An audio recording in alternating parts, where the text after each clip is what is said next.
Alright, what's up everybody? It's your boy Akeem. Welcome to today's third scout report. Here to talk about another wide receiver, and I need to talk about a receiver who's under the radar. Somebody nobody who is talking about, and I think he will be a great weapon for any team in the National Football League. I'm talking about Jamison Crowder out of Duke. A great wide receiver, and he had a great career as a Blue Devil. Now let's talk a little bit about his past. He's actually from Monroe, North Carolina, and he even participated in the Shrine game between the two Carolinas at the end of his high school career. He played both football and basketball, and he was a star on both leagues. He actually helped his team win a state championship during his run in high school. Now he actually ended up going to Duke, staying in state to play for the Blue Devils, and he had one of the best careers in ACC history. He actually tied for the career receptions record in that his final game in the Sun Bowl, and he even collected over 3,600 yards receiving throughout his career, including 3 straight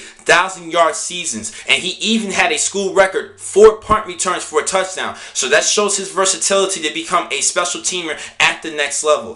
Now let's talk about his strengths and weaknesses. First, his strengths. He runs a 4.46 40, which is a great speed that you want your receiver to have. Now he doesn't have the blazing 4.3, but at 4.46, that's not bad at receiver. He could definitely be used as a good number 2 slot receiver at the next level because of his size at 5'8", 196 pounds. Another thing I do like about him is that he's definitely a great hard worker and a team player. He does whatever it takes, catches the ball in quick releases, and he can even get downfield for a couple of deep routes. I do like his play a lot. He's definitely a good person who's under the radar. He's a very good, humble player and an excellent teammate.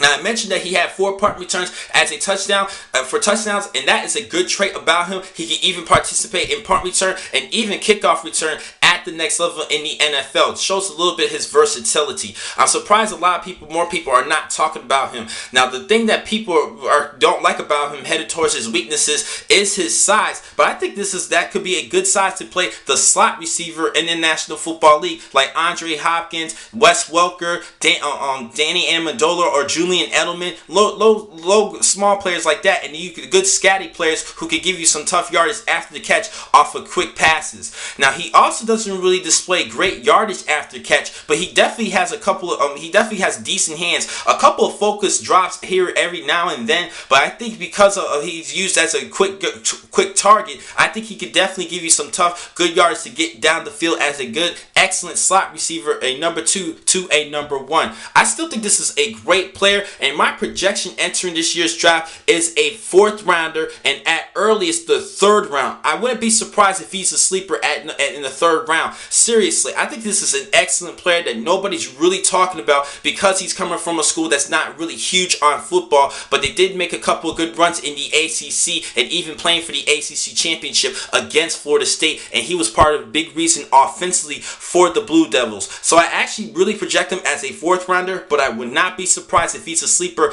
in the 3rd round. He is a great sleeper wide receiver for the 2015 NFL Draft. Now I'm going to catch you guys in just a couple of seconds. I have one more scouting report for you. Thank you for watching this blog. I'm your man Akeem McCall.